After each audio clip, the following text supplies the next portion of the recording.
예수님은 제자들과 마지막 만찬을 나누시면서 그들의 발을 씻어주셨고, 내가 너희를 사랑한 것 같이 너희도 서로 사랑하라 하신 귀한 새 계명의 말씀도 주셨습니다. 그러면서 마지막 고별 설교를 하셨고, 그 다음에 그들 앞에서 하나님 앞에 자신을 위해 또 제자들을 위해 또한 제자들의 복음을 듣고 앞으로 성도가 될 모든 사람들을 위해 기도하셨습니다. 그렇게 마지막 시간을 마치신 예수님은 그 자리를 나와서 제자들과 함께 오늘 본문에 있는 표현대로 하면 기드론 시내 건너편으로 가셔서 그곳에 있는 동산으로 들어가셨습니다. 자, 이 장면을 우리가 관심 있게 살펴보다 보면 어떠한 좀 논쟁이 하나 있냐면, 예수님이 이 최후의 만찬을 마치시고 그 다음에 이 동산으로 가셨을 때가 무슨 요일이냐, 이것에 대한 논쟁이 좀 있어요. 관심 있으신 분들은 맞아, 그런 논쟁이 좀 있지, 이렇게 생각나시는 분도 있는데, 주로 초점이 이겁니다. 목요일이냐 금요일이냐. 네. 이것은 또 어디까지 연결되면 안식일과도 또 맞물리는 거죠. 유대인 안식일은 우리의 요일 개념으로는 무슨 요일이에요? 토요일이죠. 그리고 토요일 전날이 금요일이고 금요일 전날이 목요일인데, 왜 목요일이냐 금요일이냐에 대한 논쟁이 생기냐면, 로마식 개념의 요일은 오늘 우리가 생각하는 요일의 개념과 일단 동일하다고 생각하시면 됩니다. 하지만 유대인들이 생각하는 요일은 로마인들, 우리가 생각하는 요일과 약간 차이가 있습니다. 약간 차이가 있다는 것은 왜 그러냐면, 시간의 표현상 로마인들이 시간을 표현한 것과 유대인들이 시간을 표현한 것이 같아요, 달라요? 달라요. 표현상 몇 시간의 차이가 있어요? 6시간의 차이가 있습니다. 그럼 왜 6시간의 차이가 있느냐? 유대인들은 하루를 아침부터 저녁까지로 봅니까? 저녁부터 아침까지로 봅니까? 그렇죠. 저녁부터 아침까지로 봐요. 그러니까 로마 시간으로 볼 때 저녁 6시가 유대인들에게 있어서는 12시이며 또 0시예요. 그래서 그때서부터 하루가 시작되는 거예요. 그러니까 우리는 목요일이라는 하루인데 유대인에게 있어서는 그 하루에 무슨 요일이 두 개가 다 있어요? 목요일과 금요일이 다 있는 거예요. 그러니까 로마인의 시선으로 보면 예수님 만찬을 마치시고 이 동산까지 간 날은 목요일에 이루어진 일이지만, 유대인의 시선으로 보면 최후의 만찬이 어떻게 보면 목요일에 시작해서 금요일까지 진행된 거예요. 그리고 금요일 저녁, 늦은 저녁에 어디로 간 거예요? 동산으로 가신 거예요. 그러니까 이 구분을 못하면 목요일이냐 금요일이냐 이것 때문에 좀 쓸데없는 논쟁을 하게 되죠. 그러니까 목요일이라고 해도 틀리지 않고 금요일이라고 해도 틀리지 않는 겁니다. 바로 그들이 생각하는 하루의 개념이 다르기 때문에, 그러다 보니까 요일의 어떤 차이가 조금 나기 때문에 이런 이해가 생기는 거죠. 자, 예수님은 그렇게 아마도 늦은 목요일이 끝나갈 즈음에 제자들과 함께 다락방에 모여서 그 마지막 만찬을 하셨을 것이고, 그렇게 고별 강화 설교를 하시고 기도하시면서 요일이 금요일로, 유대인의 이해에서는 금요일로 넘어갔을 것입니다. 그러고 나서 요한복음은 일단 시간 표현 자체를 로마식 표현으로 하니까 이제부터는 제가 로마식 시간을 중심으로 표현을 할 것이고, 가끔 유대인 시간을 겹쳐서 말씀을 드릴 건데, 로마인의 시간 개념상 예수님은 몇 시경쯤에 이 모든 만찬과 고별 강화와 기도를 마치고 그 감람산으로 가신 것으로 여겨지냐면 10시에서 11시 사이경에, 늦은 저녁이죠. 이때쯤 출발해서 겟세마네로 가셨고 감람산으로 가셨고 거기서 기도하셨고, 그러고 나서 오늘 본문에도 등장하지만 로마 병사와 성전 수비대가 예수를 붙잡으러 왔는데, 그래서 붙잡혀 끌려갔을 시간이 대략 12시가 넘어가는 시간으로 여겨집니다. 12시가 넘어가는 그 즈음이라면 로마인에게도 금요일이고 유대인에게도 금요일이죠. 그렇게 붙잡혀 가셔서 처음에는 전임 대제사장이었던 안나스에게 신문을 받고 현 대제사장인 가야바에게 또 신문을 받고, 그러면서 그 공회에 공회에 넘겨져서 거기서 또 마지막 신문을 받으면서 그들의 손에 사형 선고를 받고, 그러면서 아마 로마 시간으로 새벽 4시 반 이후 그 어간으로 여겨지는데, 그때쯤에 누구에게 보내어지냐면 빌라도에게 보내져서 신문을 받고, 다시 갈릴리 지역을 다스리던 헤롯에게 보내져서 또 신문을 받고, 다시 빌라도에게 보내져서 이제 마지막 사형 선고를 받게 되는데, 그때가 대략 새벽 6시에서 6시 반경, 주로 6시 반 어간으로 보는 겁니다. 그러고 나서 사형 선고를 받고 나서 예수님이 채찍에 맞고 고난을 받고 십자가를 지고 골고다 언덕으로 가시게 되죠. 그러면서 대략 오전 9시경에, 로마 시간으로 오전 9시경이니까 유대 시간으로는 제3시가 되죠. 그때에 십자가에 달리십니다. 십자가에 달리신 후에 한 3시간 정도가 지나서 해가 어두워지고 성전 휘장이 찢어지는 사건이 벌어진 다음에 이제 오후 3시경쯤에 예수님이 숨을 거두시게 되는 겁니다. 로마인 시간으로 오후 3시경인데 바로 이 오후 3시경쯤에서 3시간이 딱 지나면 로마인에게는 여전히 금요일이죠. 유대인에게 있어서는 무슨 요일로 바뀌는 겁니까? 안식일, 토요일로 바뀌는 거예요. 그래서 이걸 계산해 보면 예수님은 유대인의 개념으로 볼 때 안식일이 되기 전 금요일 이 하루 동안에 예수님이 붙잡히고 신문받고 고난받고 십자가에 달리시고 죽는 이 사건이 바로 이 하루 시간에, 안식일이 되기 전 시간에, 로마 시간으로 보면 오후 6시가 되기 전에 다 이루어진 거예요.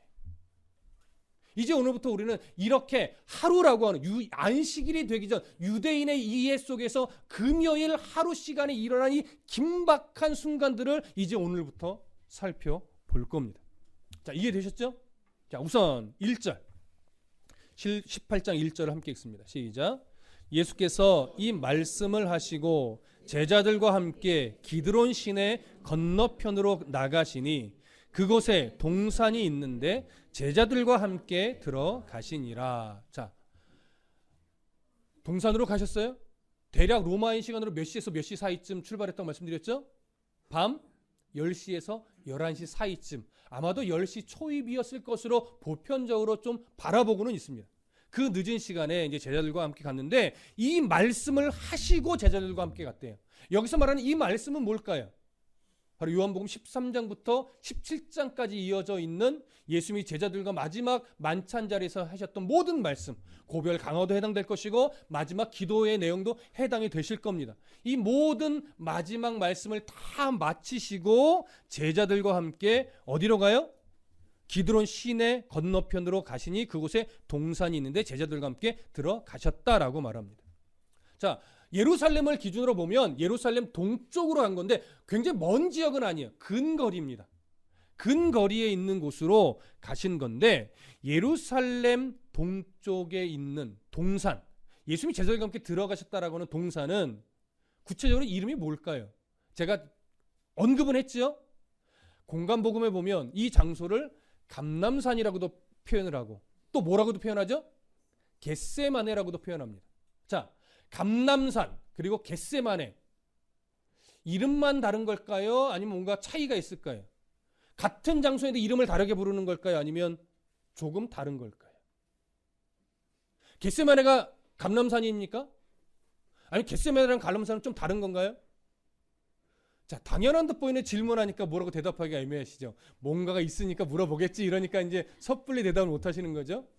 감람산과 겟세마네는 같은 지역을 의미하지만 같은 건 아닙니다. 무슨 말이냐? 감람산은 예수님이 가신 전체 산을 의미하는 이름이고 겟세마네는 그 감람산 기슭에 있는, 조금 더 정확하게 표현하면 개인 소유의 정원으로서 오늘날로 얘기하면 수목원 같은 곳입니다. 수목원 같은 곳. 자, 그래서 오늘 본문에 이것을 동산이라고 표현했죠. 동산이라고 하는 것은요, 헬라어로는 케포스라고 하는 단어인데 이 케포스라고 하는 단어가 가지고 있는 의미가 뭐냐면 벽으로 둘려진 정원이라는 의미예요. 근데 이 벽으로 둘러진, 그러니까 울타리가 있는 정원이라는 얘기죠. 울타리가 쳐진 정원인데 그 정원 안에는 무엇들이 있는 것으로 보는 거냐면 바로 종려나무도 심겨져 있고 과일나무도 심겨져 있고 꽃도 심겨져 있고 심지어는 채소까지 심겨져 있어서 사람이 의도를 가지고 심고 가꾸고 다듬은 개인 소유의 정원을 의미하는 단어예요. 그래서 보세요. 오늘 요한이 뭐라고 표현하냐면 동산인데 제자들과 함께 어떻게 했대요? 들어갔대요. 그러니까 왜 들어갔다는 표현을 해요? 산이면 들어갔다는 표현을 합니까? 산을 오른다 이렇게 표현합니까? 그렇죠. 여러분 수암산으로 들어갑니까? 올라갑니까? 올라가지요. 그런데 오늘 본문의 의도를 가지고 뭐라고 표현해요? 들어갔다라고 표현해요. 여러분 수목원에는 올라갑니까? 들어갑니까? 들어가죠. 요한은 그런 이유로 들어간다라고 표현하는 거예요. 울타리가 쳐진 개인 소유의 정원이에요. 사람이 일부러 예쁘게 다듬은 거예요. 근데 왜 이 지역에 개인 소유의 정원이 있느냐? 여러분 예루살렘은요, 이 시온이라고 하는 언덕에 세워진 요새와 같은 성읍이에요, 말하자면. 근데 이 예루살렘은 그렇게 막 넓은 곳이 아닙니다. 근데 또 인구 밀도가 높아요. 그래서 부자들은 무슨 취미를 좀 가질까요? 자기 소유의 예쁜 정원을 만들고 싶어하는 욕심이 있는데 예루살렘에는 돈이 아무리 많아도 그 자기만의 정원을 꾸밀 공간이 없어요. 그러다 보니까 근거리에 자기 소유의 좀 쉴 수 있는 별장 같은 이 정원을 만들고 싶어하는 사람들이 가까운 거리에 있는 감람산에 땅을 사서 정원을 꾸미기 시작한 거예요. 그래서 만들어진 것 중에 하나가 겟세마네인데 학자들은 이 겟세마네에 예수님이 주로 가서 기도하신 이유가 뭐냐면 나름 부유한 한 예수 그리스도를 뭐 인정하거나 믿거나 했던 한 부유한 자가 예수님이 한적한 곳에 가서 조용히 기도하기를 원하시니까 내 정원에 오셔서 거기 넓으니까 한 곳에 들어오셔서 편안하게 기도하세요. 여기는 사람도 많지 않고 얼마든지 편안하게 기도하실 수 있습니다. 이렇게 해서 제공해 준 것으로 보고 있습니다. 그러니까 아주 조용하게 다른 사람 시선 의식하지 않고 기도할 수 있으신 것이죠. 그래서 그렇게 그곳에서 종종 자주 들어가서 기도를 하셨던 것인데 여기서 이제 우리가 한 가지 정리하실 게 있습니다. 너무나 당연한 질문을 하나 할 거예요. 잘 들어보세요. 예수님은요 지금 6월절 기간 중에 있는 금요일 밤에 이 겟세마네 감람산 기슭에 있는 겟세마네로 들어가서 기도를 하신 거예요. 왜 굳이 금요일 밤 이 늦은 시간에 굳이 예루살렘이 아닌 겟세마네 이 개인 소유의 정원으로 가셔서 기도하신 걸까요? 왜 굳이? 자, 첫 번째는 너무나 당연한 얘기지만 예수님은 이 겟세마네에 들어가서 기도함으로 뭘 준비하시는 거예요? 자신이 감당해내야 될 고난과 십자가의 죽음을 준비하기 위해서 간 것이죠. 그래서 하나님께 하나님 이 잔을 내게서 거두시옵소서. 그러나 내 뜻대로 마시고 하나님의 뜻대로 해달라는 기도를 이때 겟세마네에 들어서 하신 것이죠. 오늘 요한복음은 생략하고 있지만 그렇게 기도하기 위해 가신 거예요. 그런데 여기에는요. 그것을 준비하는 마음의 태도로 가신 건 맞지만 굳이 감람산으로 겟세마네로 가신 이유가 있어요. 일단 예루살렘 안에서는 한적하게 조용히 하나님과의 긴밀한 관계에 있어서 기도할 만한 공간이 있을까요? 없을까요? 없죠. 원래도 넓지 않아서 없지만 6월절 기간이기 때문에 더 없어요. 자, 이유가 뭐냐? 유대인의 이 풍습 중에는요. 6월절의 기간 동안에는 특히 이 저녁 시간은 무조건 어디 안에서 보내야 되냐면 예루살렘 안에서 보내야 돼요. 예루살렘 안에. 그러니까 저녁 시간에 예루살렘 도성 밖을 나가는 것은 옳지 않다. 이렇게 거의 율법화 시켜놨어요. 그런데 생각해 보세요. 당시 6월절에 예루살렘에 모여드는 숫자가 상상을 초월하죠. 그러니까 예루살렘 안에는요. 여관은 일단 뭐 자리가 있을 수 없고 곳곳에 뭐가 쳐지냐면 텐트가 쳐져요. 그러니까 길거리에도 하여튼 빈 공터만 있으면 거기에 6월절 기간 동안에 사람들이 자야 되기 때문에 자그마한 천막을 다 치고 있습니다. 아주 빽빽해요. 그런데 예루살렘으로 다 감당이 될까요? 감당이 안 되죠. 그러다 보니까 예루살렘 성 밖을 나가면 안 되는데 수용이 안 되니까 이제 유대 지도자들이 범위를 좀 넓혀준 거예요. 어디까지? 감람산 지역까지. 그리고 멀지 않은 지역이라고 말씀드렸죠. 감람산 지역까지 확대해서 여기까지는 괜찮아 라고 해줬기 때문에 예루살렘 도성 안에는 일단은 꽉 차고, 여기에서 자기의 처소를 마련하지 못한 사람들이 성 밖에 감람산 지역 거리 안에서 곳곳에 이제 텐트를 치고 유월절 기간을 거기서 보내게 되는 거죠. 그런데 한적한 곳을 찾으려니까 예수님에게서는 자주 가던 어디밖에 없는 거예요? 겟세마네밖에 없는 거예요. 자, 그러면 여기서 그래서 이제 겟세마네로 예수님이 가신 건데, 이 모습에서 우리가 발견할 수 있는 것은 뭐냐면, 예수님은 자신의 하나님의 뜻을 이루기 위해서 순종하여 고난과 죽음을 준비하는 과정 속에서도 유대인의 법을 어겼습니까? 어기지 않았습니까? 어기지 않았어요. 그러니까 유대인들이 가지고 있는 유월절 관습을 어기지 않는 범위 안에서 하나님 앞에 기도하며 자신의 죽음을 준비하는 그 여정을 걸어가셨던 거예요. 이 내용이 왜 중요하냐면, 그리스도인은요, 하나님의 뜻에 순종하며 살아가죠. 하나님의 뜻에 순종하여 그것을 발견하고 그 뜻을 붙잡고 믿음의 삶을 살아갈 때 하나님이 바라보시는 것은요, 세상의 법을 어기면서 세상의 법을 자기 마음대로 바꿔가면서 그렇게 순종하길 원하시는 게 아니에요. 기본적으로. 물론 세상의 법이 하나님 앞에 옳지 않은 것도 있죠. 그것대로 순종해서는 안 되는 것도 있어요. 그러나 제가 말씀드린 것은 보편적인 법의 본질은 하나님의 뜻에 어긋나지 않습니다. 그것이 사람이 살아가는 역사 속에서 어떤 이유로 인해서 많은 부분이 왜곡되고 변질돼서 하나님의 뜻에 상반되는 법들이 만들어지긴 했으나, 법의 기본적인 본질은 하나님의 뜻과 충돌되지 않아요. 본질은. 그렇기 때문에 그리스도인이 하나님의 뜻에 순종하는 삶을 살아갈 때 세상의 법을 어기면서 불법을 통해서 하나님의 뜻을 이루려고 해서는 안 되는 것이 기본 원칙입니다. 그래서 힘겹더라도, 여러분, 우리나라의 법은 아시다시피 이 법을 지키려고 하다 보면 어떤 법을 또 어기게도 되는 모순이 있잖아요. 그거는 어쩔 수 없어요.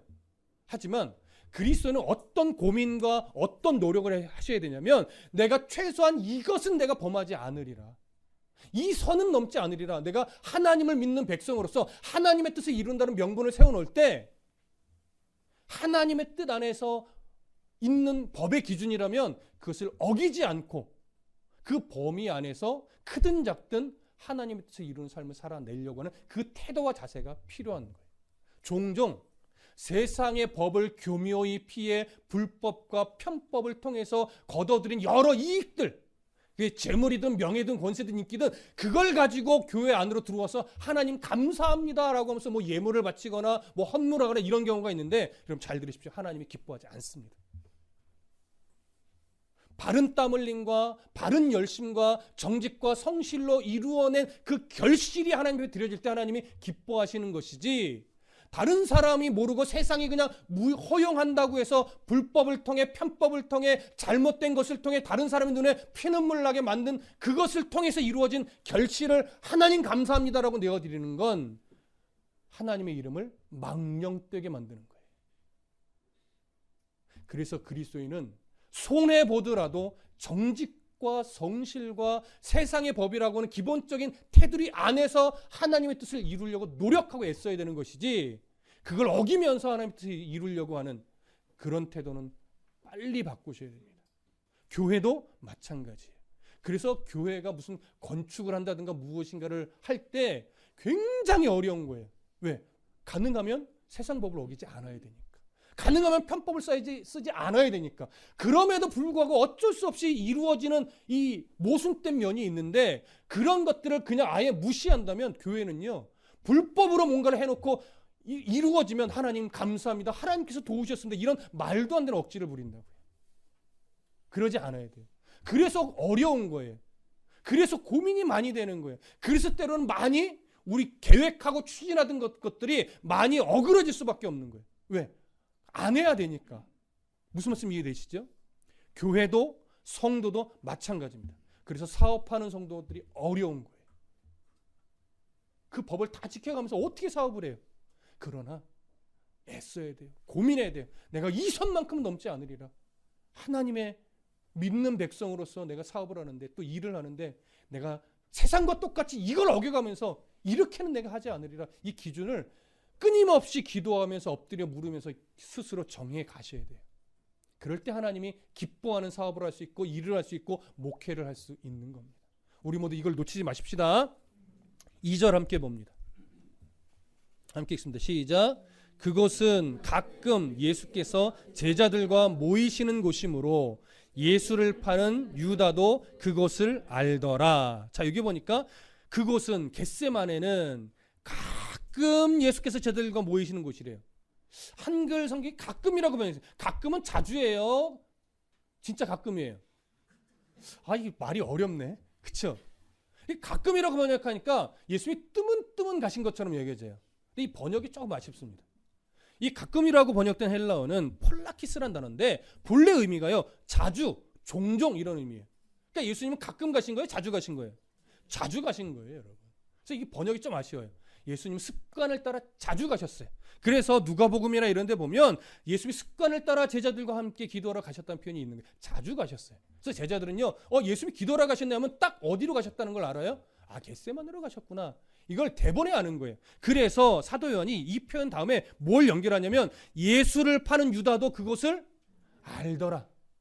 그러니까 유다는요, 예수님이 어디 가실 걸 안 게 아니라 뻔히 보이는 거예요. 왜? 항상 이렇게 모임을 갖고 저녁에 기도하러 가시면 거기로 가니까. 그러니까 보십시오. 그래서 가룟 유다가 병사들을 데리고 무리를 데리고 예수님 붙잡으러 너무나도 자연스럽게 겟세마네로 온 근거를 여기서 보여주는 것입니다. 그러니까 예수님은 이곳으로 유다가 무리들을 이끌고 자기를 붙잡으러 올 것이라는 예수님이 아셨다는 거예요? 모르셨다는 거예요? 아셨다는 것이죠. 아심에도 불구하고 일부러 그곳으로 가신 거예요. 왜? 피하려 한 게 아니라 자기를 붙잡아 가라는 거죠. 왜냐하면 이제 때가 됐으니까. 이제 그들 손에 붙잡혀 줄 때가 됐고, 그래서 수많은 고난을 받고 십자가에 죽으실 때가 됐기 때문에 예수님은 일부러 쉽게 얘기하면 나 잡아가라 라고 하는 의도로 유다가 익히 알고 있는 겟세마네로 그래서 또 간 겁니다. 붙잡혀 주기 위함이죠. 그 다음에 3절 함께 읽습니다. 시작. 유다가 군대와 대제사장들과 바리새인들에게서 얻은 아랫사람들을 데리고 등과 횃불과 무기를 가지고 그리로 오는지라. 자, 드디어 유다가 무리를 데리고 이 겟세마네로 오는데, 여기서 사도 요한은, 이 요한복음을 기록한 사도 요한은 무엇을 생략하고 있어요? 예수님이 겟세마네에서 기도한 내용 생략하고 있고, 또 잠들어 있는 제자들에게 권고하신 이런 말씀도 지금 생략하고 있습니다. 왜 생략을 했느냐라고 볼 때, 일단은 요한복음 할 때 종종 말씀드렸지만 사도 요한은 가능하면, 중요한 것은 공간복음과 중복이 돼도 기록을 했지만 가능하면 대부분 공간복음과 중복되는 걸 다 생략하고 공간복음이 놓치고 있는 내용들을 더 집중해서 기록을 하고 있어요.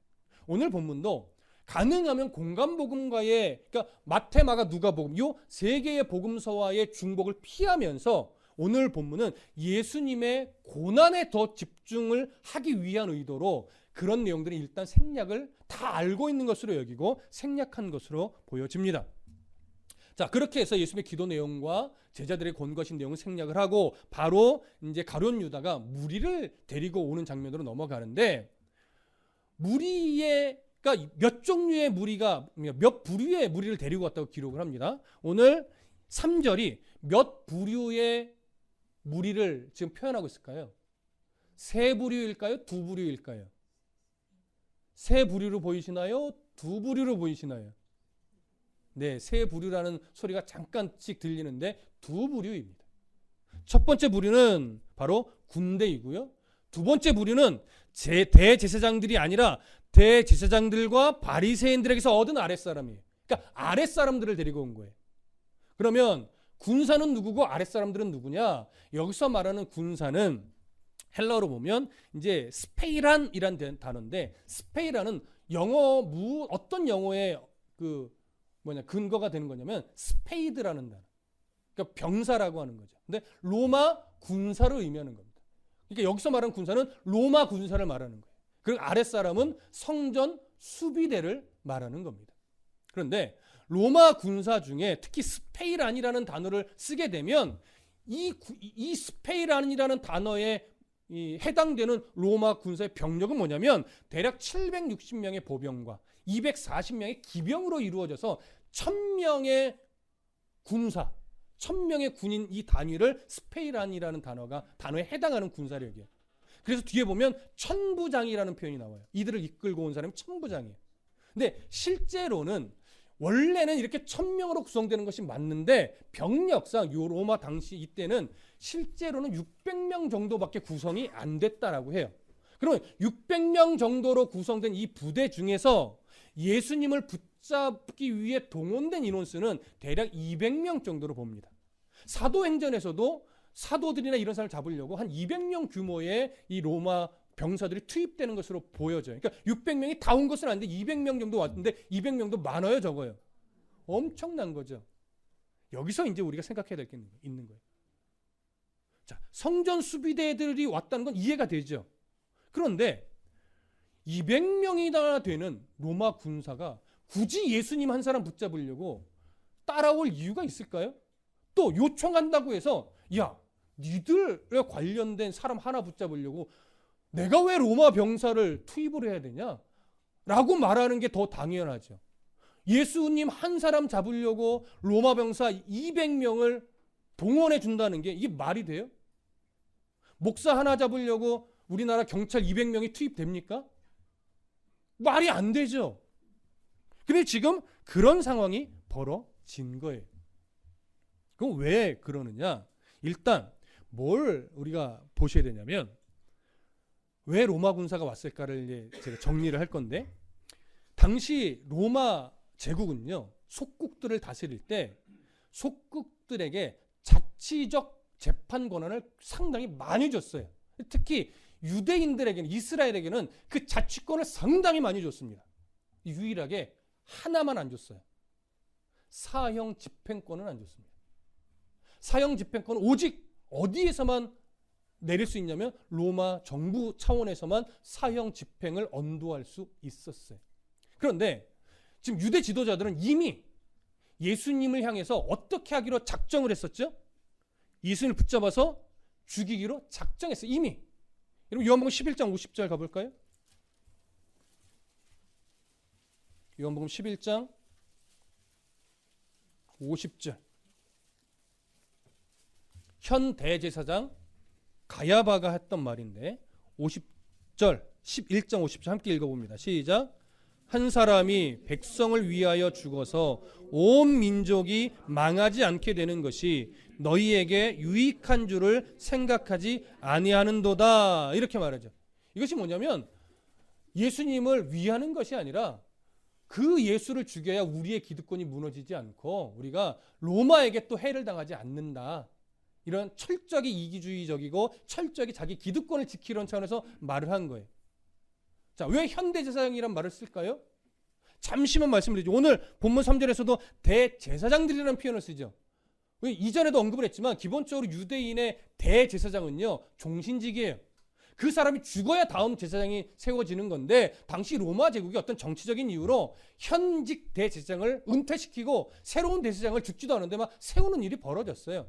그래서 그 당시 본래 대제사장은 안나스였는데 정치적인 이유로 그를 말하자면 은퇴시키고 가야바라는 새로운 인물을 또 세워버린 거예요. 그러니까 동시에 전직 대제사장과 현직 대제사장이 두 사람이 생겨버린 거죠. 그러니까 로마의 입장에서는 그 사람 은퇴자인데 유대인들이 바라볼 때는 전임 대제사장을 은퇴했으니까 쉽게 생각할까요? 아니요. 똑같이 대제사장을 생각하고 영향력 또한 똑같이 가지고 있습니다. 유대인들에게서는. 근데 놀랍게도 또 현직 대제사장인 가야바는 전직 대제사장이신 안나스의 사위예요. 장인과 사위가 되니까 안나스의 영향력은 말 그대로 더 클 수밖에 없죠. 오히려 가야바보다 전직 대제사장 안나스의 입김이 더 셀 겁니다. 그래서 나중에 살펴보지만 이 병사들이 가장 먼저 예수에 붙잡아서 데리고 간 사람이 누구냐면 안나스예요. 가야바가 아닙니다. 전직 대제사장에게 먼저 가서 신문을 받아요. 이게 이런 이유입니다. 자, 이해되시죠? 자, 그래서 다시 오늘 내용으로 들어가서 사형 집행권은 주지 않은데 이미 유대 지도자들은 예수님을 죽이기로 작정했어요. 그러면 유대 지도자들은 예수님을 죽이기 위해서 자기들이 사형 집행을 언도할 수 없으니까 예수님을 어디에 세워야 돼요? 로마 법정에 세워야 돼요. 그래서 로마 법정에서 사형을 언도하게 해야 돼요. 그러니 그들이 어떻게 잔머리를 썼을까요? 예수님을 정치범으로 몰아야 사형을 언도받을 수 있어요. 정치범이 아니면 니들이 알아서 이렇게 돼요. 그럼 사형을 시킬 수가 없죠. 정치범으로 몰기 위해서 로마의 어떤 그 중심 세력들과 나름대로의 뭐 물밑작업을 했을까요? 안 했을까요? 물밑작업을 일단 해놨죠. 그래서 예수를 일단 정치적으로 위험한 인물로 포장을 일단 해놨어요. 그러고 나서 이제 6월절 이 기간에 유대 로마 군 지도자에게 가서 병사를 요청할 때 이유가 이런 걸 이유된 겁니다. 지금 자칫 잘못하면 6월절 기간에 성전에 온갖 사람들이 많이 모여들었는데 예수라는 인물을 지금 잡아놓지 않으면 지금 곧 소요가 일어날 수 있습니다. 그만큼 영향력이 있는 정치범인이 우리들이 예수를 잡을 수 있도록 로마 병사를 좀 지원해 주십시오. 이렇게 요청을 한 거죠. 자, 이 요청을 로마가 쉽게 수용을 할 수 있을까요?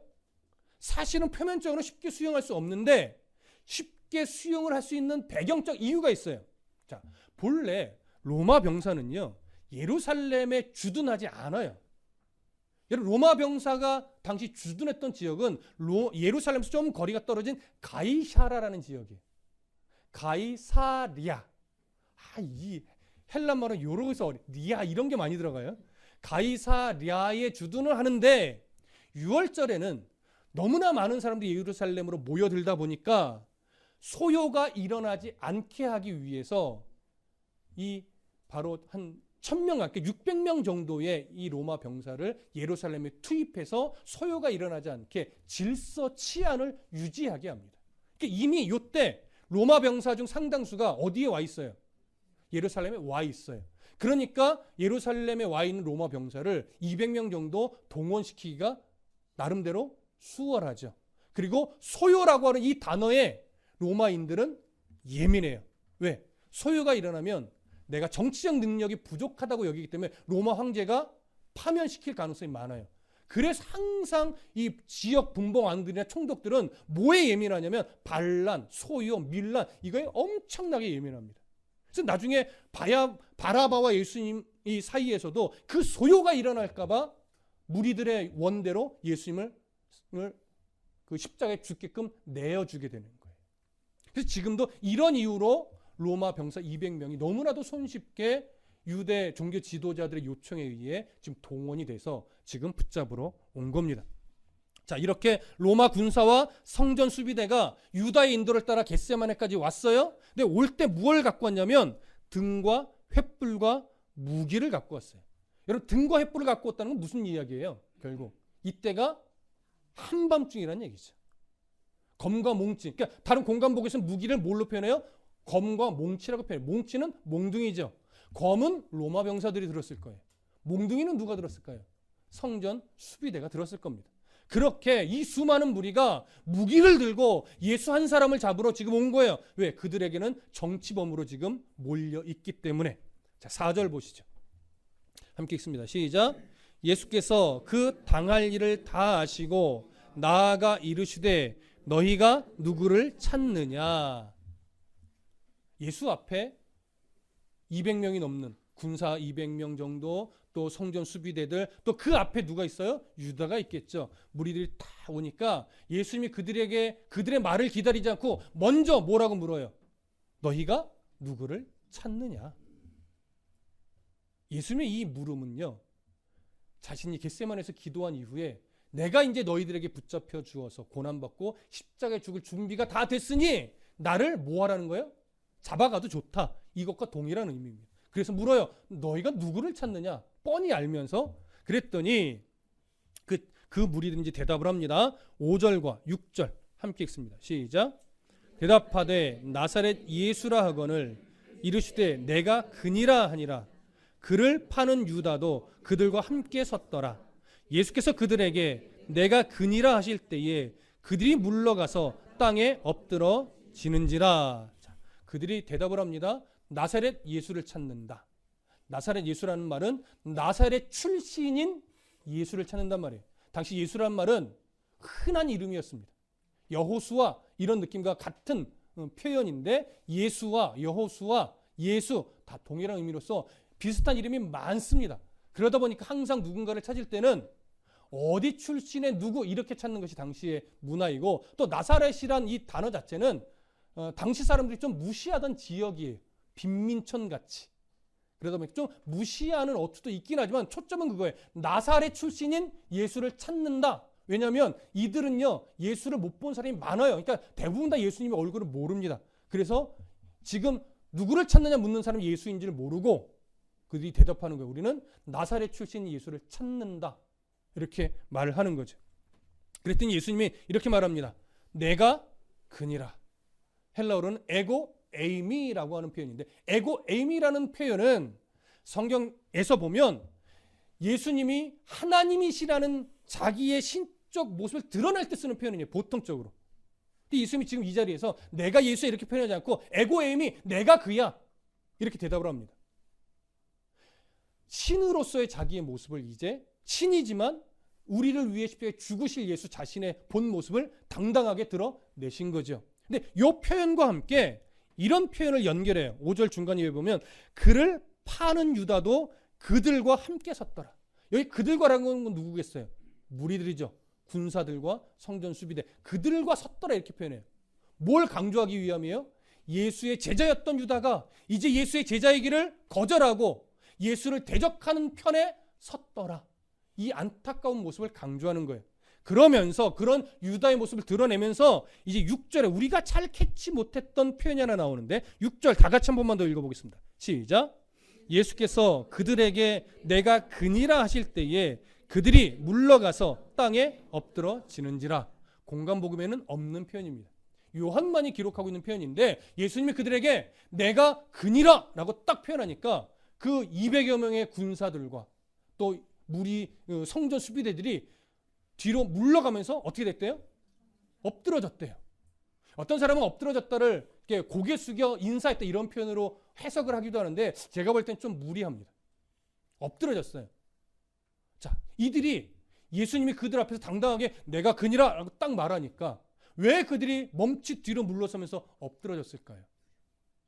나름 학자들이 좀 다양한 견해를 베풀지만 우리가 인정할 수 있는 건 예수님이 지금 신적 권위로 일단 자기 자신을 딱 드러냈을 때 그들은 무언가 모를 이 예수님의 권세에 압도당하면서 순간적인 두려움으로 뒤로 한두 걸음 물러나면서 엎드러진 것으로 여겨집니다.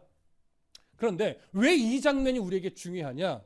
예수님은 힘이 없어서 붙잡히신 것이 아님을 드러내는 거예요. 예수님은 능력이 부족해서 붙잡히신 게 아니에요. 예수님은 하나님의 뜻을 이루기 위해 스스로 붙잡혀 주신 거예요. 어느 누구도 예수님의 허락 없이는 어떤 권세도 어떤 힘도 예수님을 붙잡을 수 없습니다. 우리는 이 구절에서 바로 그런 예수님의 모습을 확인할 수 있습니다. 이해되시죠? 자, 이제 7절부터 9절을 함께 읽습니다. 7절부터 9절 시작.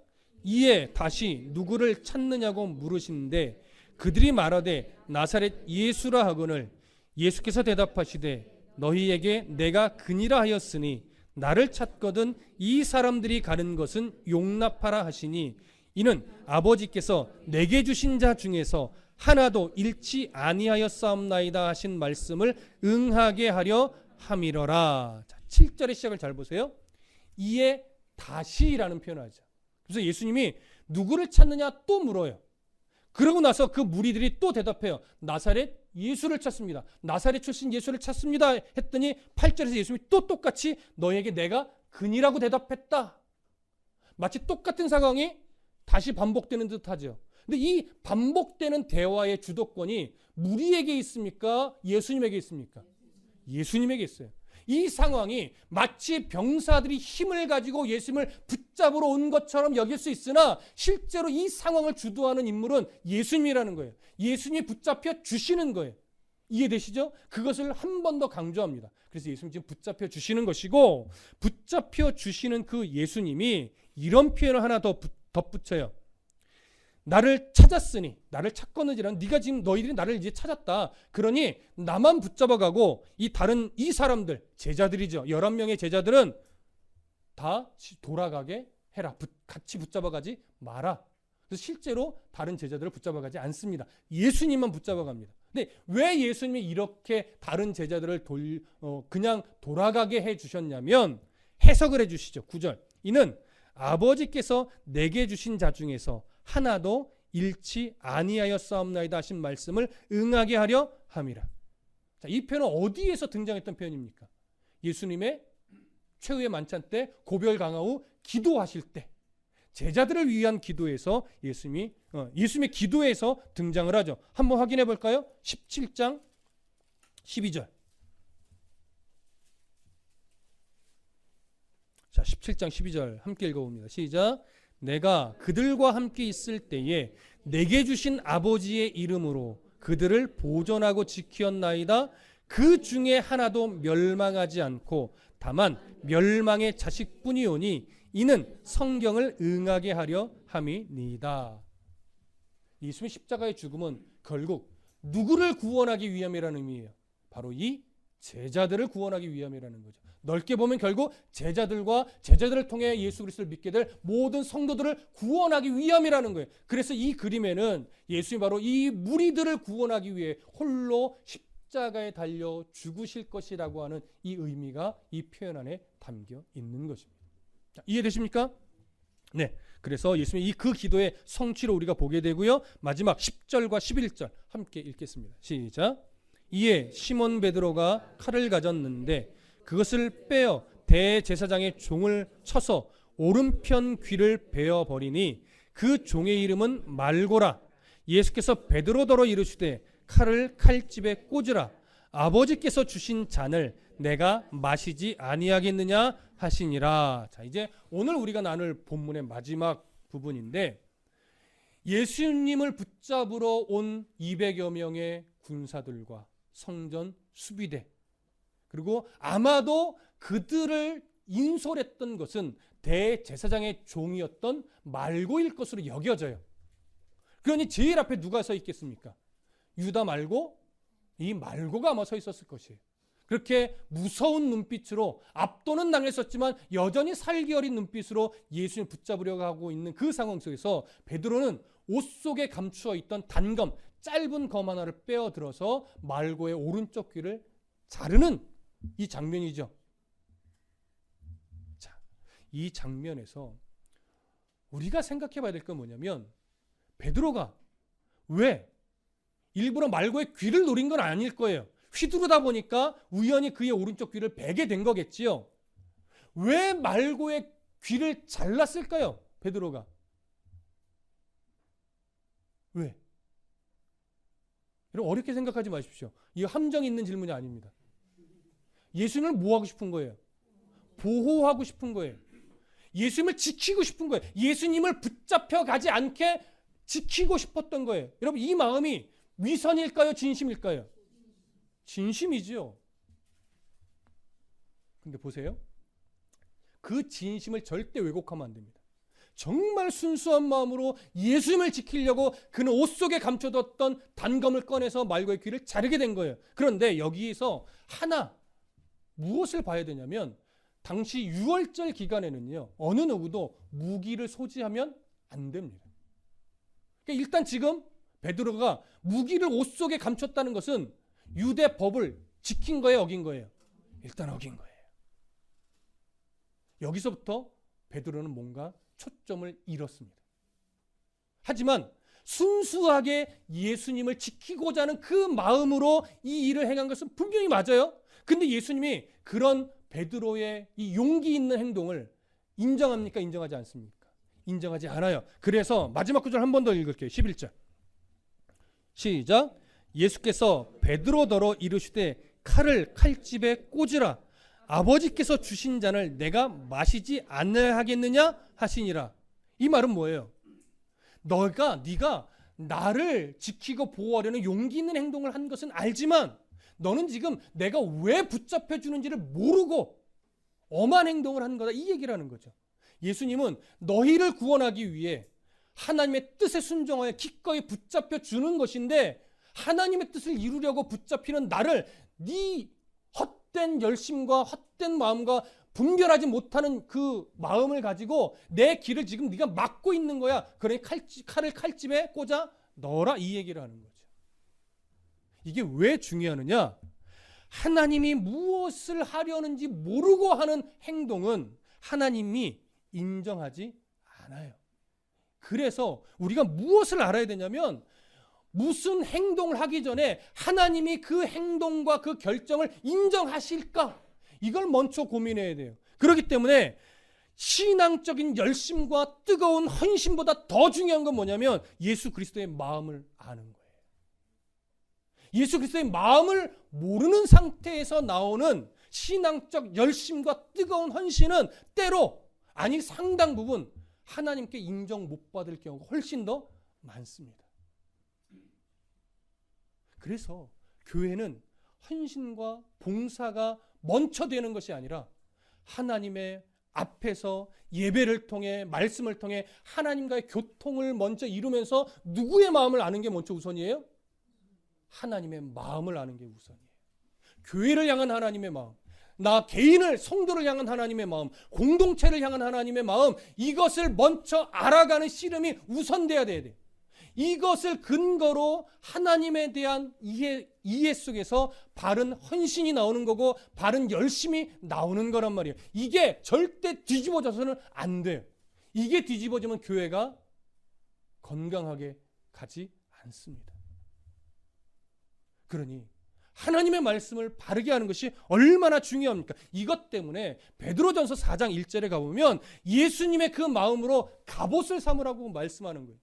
예수님의 마음으로 갑옷을 삼아야 무엇을 어떻게 행동하는 것이 옳은지에 대한 분별이 나와요. 이 예수의 마음을 안다는 것은 하나님에 대한 절대적인 신뢰와 하나님에 대한 절대적인 순종이 함께 가는 거예요. 그러면 하나님에 대한 절대적인 신뢰는 어디서 나와요? 하나님을 아는 만큼 나오죠. 뭐 하나님을 어떻게 알아요? 스스로 기도해서 알아요?